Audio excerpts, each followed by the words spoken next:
Olá, bom dia! Começando mais um programa Fator Agro. E na edição de hoje você vai ver: Companhia Nacional de Abastecimento divulga o 5º levantamento da safra de grãos e diminui as estimativas para soja e milho. O atraso de navios no Porto de Santos chega a 85% em janeiro. E mais, livre da aftosa, Paraná está autorizado a exportar carne bovina para o Canadá. E ainda, o presidente da Frente Parlamentar da Agropecuária sobe o tom contra decisões do presidente Lula que prejudicam o setor. E os pedidos de recuperação judicial no campo que devem aumentar em fator da quebra da safra. A partir de agora, no Fator Agro, que já está no ar.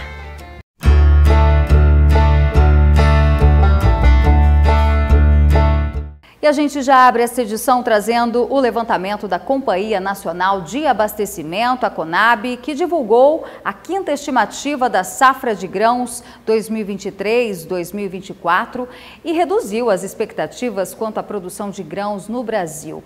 O comportamento climático nas principais regiões produtoras, sobretudo para soja e milho, vem afetando negativamente as lavouras.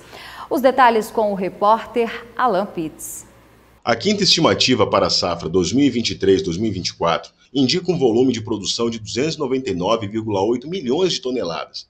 Se comparado à previsão feita no início de janeiro, houve uma queda de 2,2%, o que corresponde a 6,6 milhões de toneladas. Mas se compararmos com o que foi obtido na safra 2022-2023, a diferença é ainda maior, 6,3%, ou 20,1 milhões de toneladas. No caso específico da soja, a produção foi estimada em 149,4 milhões de toneladas, o que representa queda de 3,4% se comparado com o volume obtido no ciclo 22-23. Já se for considerada a expectativa inicial desta temporada, a quebra chega a 7,8%, uma vez que a Conab estimava uma safra de 162 milhões de toneladas. O diretor-presidente da Companhia Nacional de Abastecimento explica que o comportamento climático nas principais regiões produtoras, sobretudo para a soja e milho primeira safra, afetou negativamente as lavouras desde o plantio.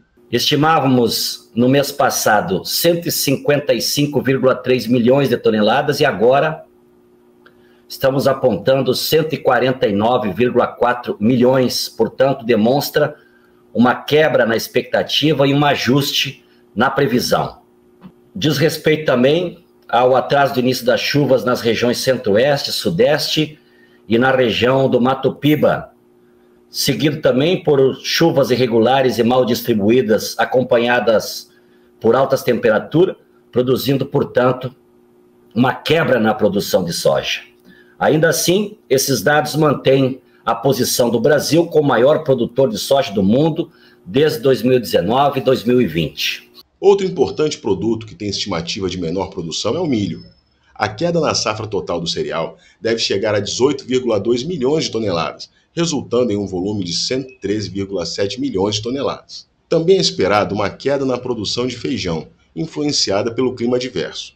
A implantação da primeira safra da leguminosa caminha para a sua conclusão e vem apresentando alterações negativas devido às precipitações excessivas, atraso de plantio e ressemeaduras. O contexto do El Niño, embora tenha afetado inicialmente a lavoura do arroz, não gerou perdas até o momento nesta safra. A produção está estimada em 10,8 milhões de toneladas, 7,6 acima da produção da safra anterior.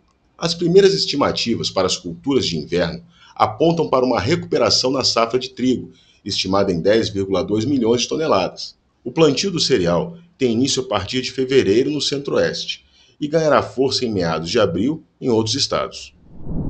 E a hora do nosso giro de notícias. O atraso de navios no Porto de Santos chega a 85% em janeiro. Esse é o maior índice registrado pelo boletim Detention Zero, em parceria com o Conselho dos Exportadores de Café do Brasil, e mostra que, além de todo o contexto dos conflitos globais que impactam o fluxo do comércio mundial, os exportadores brasileiros de café seguem enfrentando gargalos logísticos internos, os quais geram ainda mais dificuldades para a realização do embarque de suas cargas. De acordo com o diretor técnico do Secafé, tais problemas estão resultando em adiamentos regulares de embarques e pátios abarrotados de contêineres nos terminais portuários. Isso está trazendo dificuldade para receber cargas devido às limitações físicas do espaço do terminal. O levantamento do Instituto de Ensino e Pesquisa, INSPER, mostra que o Brasil produz 10% dos alimentos do planeta. Trata-se da disponibilidade de itens como soja, milho, carne e açúcar, entre outros. De acordo com o INSPER, a participação colocou o Brasil na 4ª posição entre os produtores de alimentos do planeta. A 3ª posição é da Índia, logo atrás de Estados Unidos, na 2ª colocação, e China, que lidera o ranking. Quando o assunto é a exportação desses produtos, a listagem muda. Os brasileiros entram na 3ª posição e abastecem 8,5% do mercado internacional. A agropecuária nacional, nesse caso, fica atrás apenas de Estados Unidos e União Europeia. Os preços da arroba do boi gordo cederam em muitas praças brasileiras, além de poucos negócios estabelecidos. Estas devem ser as características do cenário até o final da primeira quinzena de fevereiro, onde o mercado deve reagir de forma mais clara. A tendência é que aumente o consumo da carne bovina estocada pelo país, dando escoamento principalmente para a carne bovina de traseiro, que acumulou no atacado brasileiro. O cenário deve refletir na formação da escala de abates pelos estados brasileiros e deve fazer ou trazer alguma melhora nos preços praticados. O mercado brasileiro de carne bovina tem uma característica melhor no consumo doméstico em 2024, o que traz expectativa de melhor equilíbrio na oferta e demanda nacional. Em torno das exportações, as expectativas são ainda melhores, com a possibilidade de exportar mais para a China e o retorno de abertura de mercado para grandes players como o Japão. O Paraná está entre os estados autorizados a exportar carne bovina para o Canadá, ampliando as possibilidades de comércio com o país. De acordo com o Ministério da Agricultura e Pecuária do Brasil, a análise foi realizada pela Agência Canadense de Inspeção Alimentar, que aprovou a importação de regiões recentemente reconhecidas pela Organização Mundial de Saúde Animal como zonas livres de febre aftosa sem vacinação. O avanço possibilita que Paraná, Acre, Rio Grande do Sul, Rondônia e 14 municípios do Amazonas e 5 do Mato Grosso se juntem a Santa Catarina na exportação de carne bovina maturada, desossada e sem linfonodos. Em 2023, o Brasil exportou mais de 10 bilhões e meio de dólares em carne bovina, correspondendo a 2,28 milhões de toneladas. Para o Canadá, foram apenas 8,1 mil toneladas, e agora a expectativa é que esse número aumente consideravelmente. E em Mato Grosso foi sancionada uma lei que pune invasores de terra. Os detalhes com o repórter Alan Pitts. O governo de Mato Grosso aprovou na última terça-feira, dia 6, uma nova lei que visa estabelecer punições rigorosas para os invasores de propriedades privadas, sejam elas rurais ou urbanas. A medida introduz uma série de sanções aos ocupantes ilegais, visando reforçar a proteção aos direitos de propriedade. A Lei nº 12.430 de 2024, proposta pelo deputado estadual Cláudio Ferreira, do PL, é um marco na legislação matogrossense. Entre as sanções impostas aos invasores, destaca-se a proibição de acesso a auxílios e benefícios de programas sociais oferecidos pelo governo do estado. Além disso, fica vedada a possibilidade de ocupar cargos públicos de confiança ou de contratar com o poder público estadual para aqueles comprovadamente envolvidos em invasão de propriedades. Essa lei já é vista pelo setor produtivo de Mato Grosso como um passo importante para garantir a segurança jurídica e proporcionar tranquilidade aos moradores e trabalhadores do campo. E a gente faz um rápido intervalo comercial e na volta falamos sobre a recuperação judicial no campo, uma ferramenta que pode salvar os produtores nesse cenário incerto de colheita.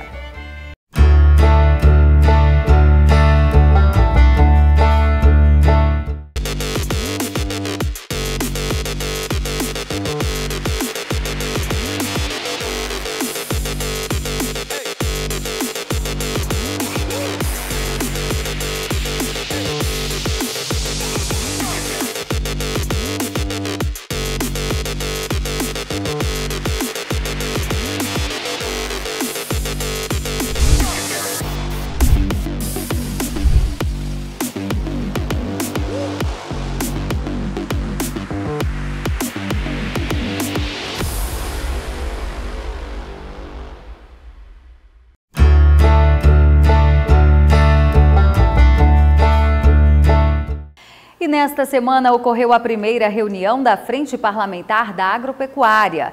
O presidente da FPA, o deputado Pedro Lupion, subiu o tom contra o presidente Lula, que vetou uma série de projetos aprovados no Congresso Nacional. Entre eles, a desoneração da folha, marco temporal e a lei dos defensivos agrícolas. Momento extremamente importante de posicionamento no Congresso Nacional em relação a esses que são atos ou atitudes do governo federal, do executivo, que desrespeitam completamente a relação com o Congresso Nacional. Vou ser repetitivo no que meus colegas já disseram aqui em relação à desoneração da folha e ao PES. Nossa posição como bancada, nossa posição como Frente Parlamentar da Agropecuária sempre foi muito transparente em relação à necessidade de gerar emprego, de diminuir custo para a geração de empregos, de gerar oportunidade e de salvar a economia do país. Nosso setor representa 1/3 do nosso PIB e praticamente 34% dos empregos gerados no país. Óbvio que a reoneração ou a oneração da folha de pagamento gera uma dificuldade, um dificultador muito maior para a geração desses empregos. Além da questão do PERSE, que foi muito dita, que às vezes podem pensar, mas o que o agro tem a ver com o PERSE? Muito. Tem muito a ver porque é geração de oportunidade, é geração de renda, é geração de emprego e não pode no meio do jogo se mudar a regra. Infelizmente, o que nós vimos nesses vetos é um desrespeito total à vontade deste parlamento. Artigo 49 da Constituição, cabe ao Congresso Nacional zelar por suas atribuições. Isso aconteceu tanto na desoneração da folha, como está acontecendo com os mais diversos vetos apresentados nos projetos que são aprovados quase que por unanimidade, tanto na Câmara quanto no Senado, que são completamente esquecidos pelo governo federal. Cito o exemplo do marco temporal no veto, que nós demos a maior derrota que esse governo já viu, mais de 380 votos na derrubada do veto, assim como a lei de pesticidas, que foi relatada pelo PT, apoiada pelo PT, votada pelo PT e foi vetada pelo presidente da República, assim como a regularização fundiária, que foi relatada por um deputado do PT, autoria de um deputado do MDB e que também foi vetada pelo presidente da República. Ou seja, esse governo não tem interesse algum em ter uma boa relação com o Congresso Nacional. Pelo contrário, tem tentado fazer um cabo de guerra, uma demonstração de força. Fico muito contente e esperançoso em ouvir a fala do presidente Pacheco ontem, a fala do presidente Lira ontem, em relação ao comportamento do Executivo em relação ao Legislativo. Como eu digo desde o começo, esse governo, desde que tomou posse, optou por legislar e governar com o Supremo Tribunal Federal e não com o Congresso Nacional, de quem é a atribuição constitucional de legislar. Nós não aceitamos isso. Há 6 meses atrás estávamos nesse mesmo lugar, denunciando que estava acontecendo isso. Travamos os trabalhos por praticamente 1 mês e agora estamos aqui, reiterando o nosso posicionamento em relação àquilo que é a vontade da sociedade, a vontade da população, emanada através dos seus votos, dos seus representantes. Eles vão sempre contar com o nosso apoio naquilo que é a vontade da sociedade brasileira e sempre defender os interesses e as atribuições do Congresso Nacional acima dos interesses de um governo por um projeto político que simplesmente esquece e ignora o poder importante quanto o poder legislativo. Obrigado. E é hora de conferir a previsão do tempo para esta semana em todo o país. A próxima semana começa praticamente com menos chuvas na região sul e nordeste do Brasil devido a 2 massas de ar quente e seco atuarem nestas regiões. Na região sudeste, centro-oeste e norte, os sistemas meteorológicos, devido à umidade e alta umidade, favorecem ainda ser bastante chuvosa no início da semana que vem. Essas chuvas devem ficar frequentes na região norte, centro-oeste e sudeste, pelo menos forte até a quinta-feira. E muito seco na região sul e nordeste, devido à atuação desse sistema de alta pressão seco, não favorecia muitas chuvas. Inclusive, a região sul está com aviso de ondas de calor, onde as temperaturas estão aí chegando aos 40 graus e causando queda da umidade. É normal dessa época do ano, mesmo sendo no verão, quando esses sistemas ficam mais centralizados na faixa centro-norte do país, impedindo que as chuvas sejam mais frequentes na região sul e nordeste. Então, possivelmente, pela que esse é o modelo de chuvas para os 7 dias, onde vemos aí que A região sul, ao longo da semana que vem, terá poucas chuvas, os acumulados aí em torno de 30 milímetros, não em áreas isoladas da região sul. Na região centro-oeste, vemos que na próxima semana chuvas muito volumosas, especialmente sobre Mato Grosso do Sul e Goiás. Essas chuvas, durante a semana, podem ultrapassar os 100 milímetros em algumas áreas da região centro-oeste. Na região norte, vemos aí muitas chuvas atuando em praticamente boa parte da região, com exceção ali de Roraima e o norte do Pará, que tem um sistema de alta pressão não favorecendo as chuvas significativas ao longo da semana que vem nessas áreas do norte. No Nordeste também temos uma massa de ar quente e seco atuando. Vemos que no interior da região não há previsão de muitas chuvas significativas ao longo da semana que vem, onde vemos aqui desde a Bahia até o Ceará, com poucas chuvas em acumulados em uma semana. Mas no oeste da Bahia, centro-sul do Maranhão e Piauí, devido à zona de convergência intertropical, tem muitas chuvas para essa área do Matopiba, né? Que a gente chama ali do Maranhão, Piauí, Tocantins e Piauí. Então, chuvas volumosas ao longo da semana que vem, em virtude da zona de convergência intertropical e também de algumas frentes frias que devem atuar no litoral da região sudeste, mantendo também a região sudeste com muitas chuvas, especialmente sobre Minas Gerais, Espírito Santo e Rio de Janeiro. Também as chuvas podem ser volumosas e superar os 100 milímetros na semana que vem. Com isso, as temperaturas se mantêm bastante elevadas, como falei, na região sul e nordeste, mas também como estamos no verão, essas temperaturas estão altas. Aqui na região norte, as temperaturas também estão aí na casa dos 39 graus. No nordeste, as temperaturas estão elevadas e está dando 40 graus nessa área aqui, onde tem poucas chuvas. Na região sudeste, as temperaturas estão aí na casa dos 36 graus, e principalmente em São Paulo, devido às poucas chuvas da semana que vem. E no sul, até o início da semana que vem, a gente tem um predomínio de uma onda de calor, que as temperaturas estão registrando 40 graus aqui no Rio Grande do Sul. Então, como falei, temperaturas bastante elevadas devido a estarmos no verão em praticamente todas as regiões do país. Então, o calor permanece e esse calorão, junto com a umidade, são os grandes fatores para causar essas chuvas de intensidade forte. Você vê em boa parte das regiões do país, estando no verão, e essas chuvas podem causar transtorno na população, porque elas vêm acompanhadas de trovoadas, rajadas de ventos, causando enchente em algumas áreas de deslizamento de terra. As chuvas, os volumes são esperados muito intensos para boa parte das regiões do país. E os pedidos de recuperação judicial no campo devem aumentar com a quebra da safra. Nesta semana eu entrei em contato com um escritório especializado no tema, que pode ser uma saída para os produtores renegociarem suas dívidas. E sobre esse assunto eu converso agora com o Dr. Alisson Juliano Franco, que é especialista em recuperação judicial. Bom dia, bem-vindo ao Fator Agro. Bom dia, muito obrigado aí pelo convite. Bom, doutor Alisson, a gente vem de uma crescente, né, de uma alta de pedidos de recuperação judicial desde 2023. Gostaria que o senhor nos trouxesse qual é o atual cenário e como o produtor rural pode fazer isso, qual é a melhor forma sem se endividar ainda mais. Perfeito. A recuperação do produtor rural, ela passou a ser uma novidade com o advento da lei que modificou lá no ano de 21 a possibilidade da pessoa física entrar em recuperação. Na verdade, a crise no campo, que a gente fala da porteira para dentro, ela sempre foi uma constante, porque nós temos um quadro de endividamento muito alto para custeio, de safra, enfim. E essas pessoas que sempre produziram, no ano de 2008, já começaram a buscar o Instituto da Recuperação. Até então, não se podia o produtor rural, pessoa física, entrar com um pedido de recuperação. Só que no ano de 2019, houve um precedente no STJ dizendo, olha, produtor rural hoje está permitido entrar. Com o caso julgado no STJ, foi liberado, então, a recuperação judicial para a pessoa física.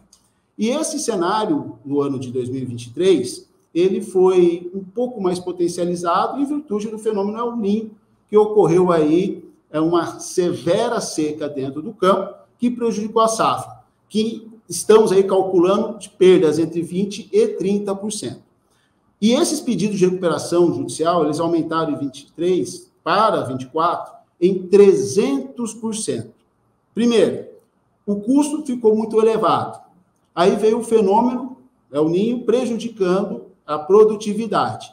Então, você teve agora alta de custo e o valor da commodity no Brasil, que era para ter uma tendência de aumento em vista da escassez, ficou afetado pelo mercado mundial, porque tanto os Estados Unidos quanto a Argentina, que anos anteriores tiveram uma produtividade baixa, produziram bem. Então, hoje a conta para o produtor rural, ela não fecha.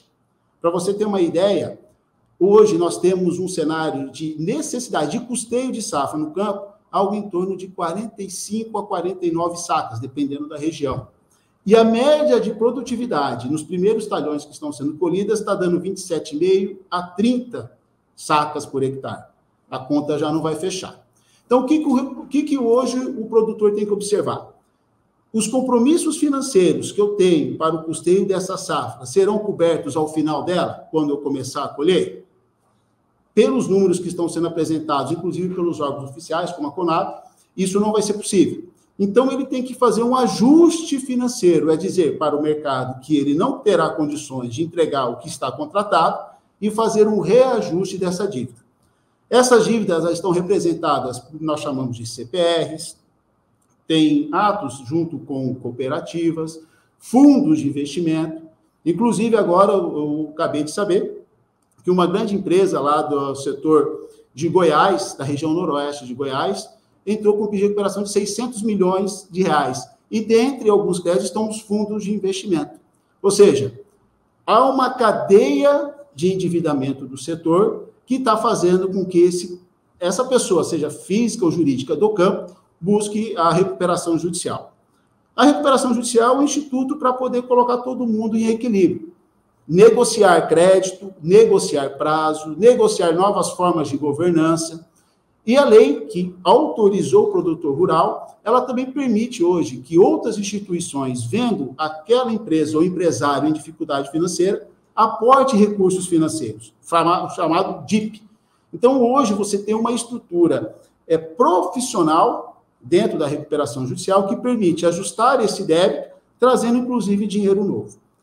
Como ele tem que fazer? É pegar o seu fluxo de caixa, fazer a média do que ele está produzindo, calcular o custeio dessa safra e tentar negociar com esses credores mediante, sim, o ajuizamento de uma recuperação judicial, que começa a ser uma solução eficaz para esse problema que ele está enfrentando no campo. Agora, com esse instrumento, assim como a lei das empresas, o produtor rural, ele então fica desobrigado de pagar os credores por algum tempo, mas ele tem que apresentar um plano para acertar as contas e seguir em operação. Exatamente. A recuperação judicial é um comunicado para os credores dizendo: devo, não nego e pago como puder. Então, você comunica os credores que você está num cenário de endividamento. E dentro de 60 dias após a apresentação do pedido de recuperação judicial, eu faço um plano de pagamento. Esse plano, ele é levado para o que a gente chama de Assembleia Geral de Credores, e ali se estabelece, dentro da capacidade do produtor, o que ele pode entregar. Há uma famosa lenda, né, dizendo, ele vai ter desconto de 90%, de 100% da dívida. Não é isso. A recuperação judicial, quando ela é feita de maneira muito séria, é isso que tem que ser bem destacado, ele vai verificar, de fato, a capacidade de geração de caixa, que vai representar para os credores a cota de sacrifício. Então, o plano de recuperação judicial, ele não está baseado apenas em desconto. O plano de recuperação judicial está baseado em venda de ativos, como fazendas, maquinários, terrenos, aporte de dinheiro novo, que é o DIP que eu falei, que ele pode vir implementar o caixa daquele produtor, e sim, as outras modalidades, que são concessões de prazos, concessões de juros, que às vezes você consegue, tem planos que são aprovados que nem juros você paga pelo período que o plano estabelecido para pagamento. Mas tudo isso tem que passar pela aprovação dos credores. Existe um quórum. O que é o quórum? É aquela quantidade de dinheiro e de cabeça que é necessário para você aprovar um plano de recuperação. Ou seja, se eu tenho uma dívida de 100 milhões de reais, para aprovar um plano que vai representar as necessidades desse credor, eu tenho que alcançar o que a gente chama de quórum qualificado. 50% mais 1. Se tenho 100 milhões, eu tenho que ter 51 milhões de reais acertado com formas diferenciadas de pagamento para aprovar esse meu plano de recuperação judicial.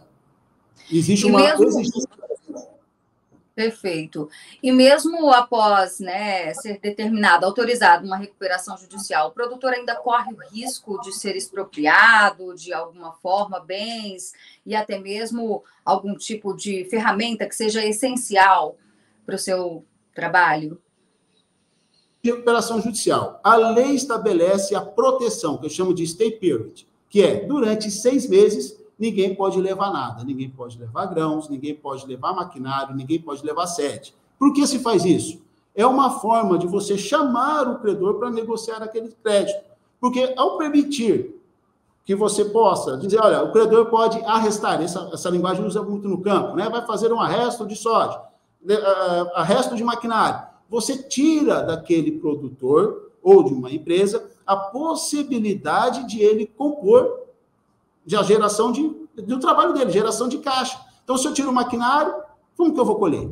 Se eu tiro a fazenda, onde eu vou plantar? Então, a lei, bem pensada, diz, durante 6 meses ninguém toma nada. Passado esse prazo, com o plano homologado, aquela dívida que foi negociada passa a ser nova e você só vai perder bens se você descumprir o seu plano de recuperação judicial. E a gente faz um breve intervalo comercial e na volta vamos falar sobre o levantamento da USDA, que projetou a safra de soja do Brasil em 156 milhões de toneladas. O número é superior ao divulgado pela Companhia Nacional de Abastecimento. A gente volta já.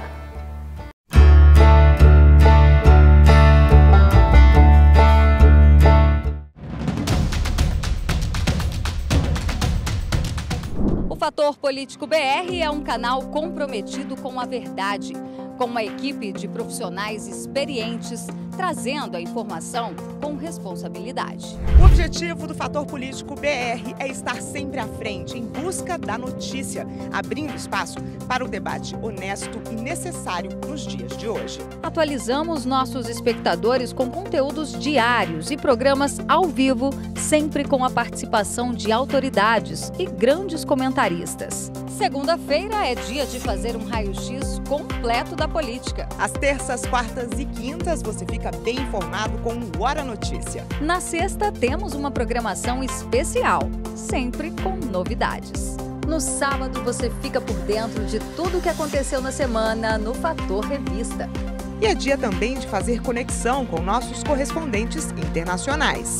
E aos domingos, o homem do campo fica bem informado no programa Fator Agro. De domingo a domingo você fica bem informado e ainda pode ter acesso a conteúdos exclusivos ao se tornar membro do nosso canal.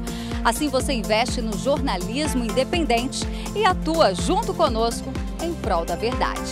Porque no fim das contas é o Fator Político que decide tudo. Venha fazer parte do Fator Político BR. Sua marca no canal que mais cresce no Brasil. Fator Político BR, sempre à frente.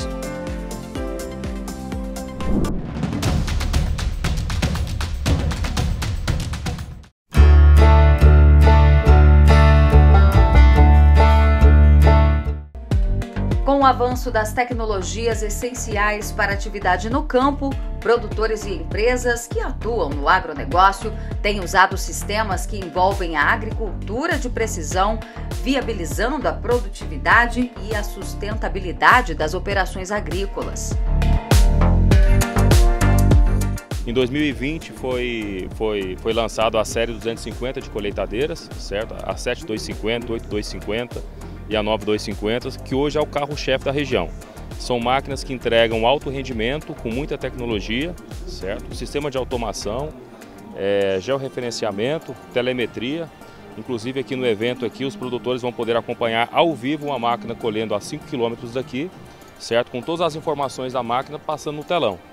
A quantidade de área, a área colhida, a produtividade no local, umidade, certo? Então tudo que o operador tem dentro da máquina vai ser transmitido através de telemetria aqui para o pessoal aqui no evento, certo? Então assim, a nossa máquina, sem sombra de dúvidas, ela está à frente nessa questão tecnológica, e o produtor que compra a nossa máquina, ele sempre fica muito satisfeito com o rendimento e com a tecnologia nela embarcada.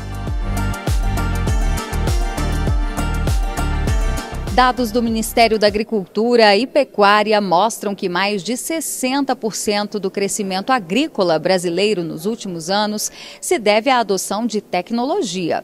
Por isso, os produtores têm procurado por soluções tecnológicas como o uso de drones, equipamentos que controlam plantios e pulverizações, além de softwares que auxiliam em várias etapas do trabalho no campo. E não para por aí. O investimento em biotecnologia de sementes também garante ao produtor o crescimento de plantas mais resistentes ao ataque de pragas e operacionalidade nas lavouras. Bayer é uma empresa que tem no seu DNA o desenvolvimento de biotecnologias para a cultura da soja. Intacta 2 Extend, a gente fala que é a nossa terceira geração de biotecnologias. A gente começou lá atrás com RR, uma biotecnologia onde o agricultor podia fazer o uso de um herbicida específico para manejo de plantas daninhas na cultura da soja, que é o glifosato. Depois de RR a gente veio com Intacta, que além do uso do herbicida glifosato, a gente também conferiu uma proteção para as principais lagartas da cultura da soja.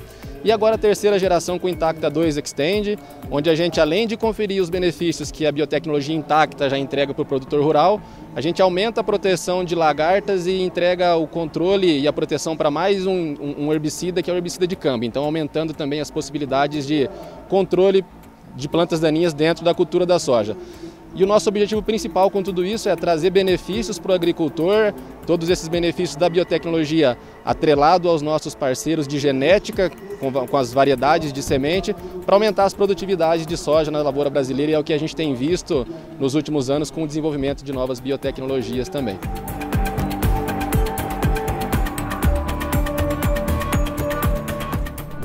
E nesta semana, a USDA também divulgou uma projeção da safra de soja aqui do Brasil, que ficou em 156 milhões de toneladas. O número é superior ao divulgado pela Conab. Quem comenta o assunto e traz as expectativas do mercado é o Ronald Macuco, da Pátria Agronegócios. Safra brasileira, o que podemos esperar para preço e número final de produção? O USDA trouxe o último relatório de quinta-feira, um relatório baixista para o mercado, pois manteve seus números muito próximo do que era do começo do ano. Números na casa dos 156 milhões de toneladas. Hoje o Brasil está muito próximo de 20% da sua área colhida, sendo Mato Grosso e Paraná com seu ritmo de colheita um pouco mais acelerado do que outros estados. Algumas variedades anteciparam bastante ciclo e a gente vê os primeiros talhões a ser colhido, produtividade abaixo de 40, 50, 35 sacas. Quando eu olho para o número do USDA e comparo com outros, e aí eu coloco a Conab aqui, estamos falando de em torno de 7 milhões de toneladas de diferença. Quando eu olho para o preço da soja brasileira no mercado internacional, temos a soja mais barata do mundo. E o número de exportação do mês de janeiro reflete isso. Nossa soja está tão barata que até o próprio americano está comprando em solo brasileiro. Foi relatado que em torno de 3 a 4 navios saiu em destino a solo americano com soja brasileira. Nossa soja brasileira hoje foi exportada no mês de janeiro em torno de 3,6 milhões de toneladas. Esse número é superior a anos anteriores em 600%. Quando eu olho para o interior do Brasil, sim, há uma soja que foi plantada dentro da reta final de setembro e outubro com produções abaixo do esperado. Quando eu olho para o número do USDA, eles estão olhando para uma média do país produzindo próximo a 58, 59 sacas por hectare. Na nossa visão, esse número hoje não é a realidade. Existe soja que vai dar 70 sacas, 75, 65? Existe sim. A soja que ainda está em campo, que foi plantada na reta final do novembro. Mas a soja que foi plantada dentro do setembro e do outubro, que representou em torno de 55% da área Brasil plantada, essa soja sofreu muito produção. Existe soja que está muito bonita visualmente. Quando o produtor entra no campo com maquinário, essa soja não está dando nem próximo do que ele projetava, em torno de 60, 65 sacas. É soja de 48, 45, 35 sacas, a gente vê relato. Há também talhões que está dando 70 na mesma região. Sofreu uma chuva a mais e esse produtor vizinho está produzindo 45 e o outro está produzindo 70. Então isso traz o número da Conab um pouco mais realista para o atual momento. Esperamos que nos próximos relatórios o USDA equalize esse número. Talvez o 152, 153 poderia ser esperado. Quando eu olho para a safra argentina, foi plantada numa janela ideal, mas precisa de chuva nos próximos dias. Vamos acompanhar esse mercado. Hora de conferir o que acontece no Brasil na nossa agenda de eventos. Na Agenda Agro desta semana, destaque para a Agistec Pantanal, a feira de tecnologia agrícola que vai movimentar o Mato Grosso do Sul nos dias 20 e 21 de fevereiro. O evento reúne soluções para produtores de diversas culturas e tamanhos e apresenta tendências para o agronegócio pantaneiro. E nos dias 27, 28 e 29 de fevereiro, acontece o 28º Show Tecnológico Cooper Campus em Santa Catarina.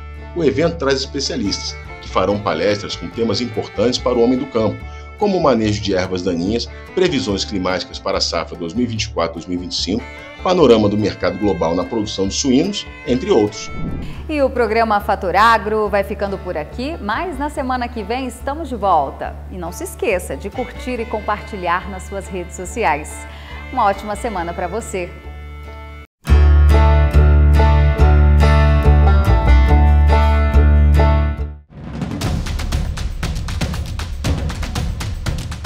O Fator Político BR é um canal comprometido com a verdade, com uma equipe de profissionais experientes, trazendo a informação com responsabilidade. O objetivo do Fator Político BR é estar sempre à frente, em busca da notícia, abrindo espaço para o debate honesto e necessário nos dias de hoje. Atualizamos nossos espectadores com conteúdos diários e programas ao vivo, sempre com a participação de autoridades e grandes comentaristas. Segunda-feira é dia de fazer um raio-x completo da política. Às terças, quartas e quintas você fica bem informado com o Hora Notícia. Na sexta temos uma programação especial, sempre com novidades.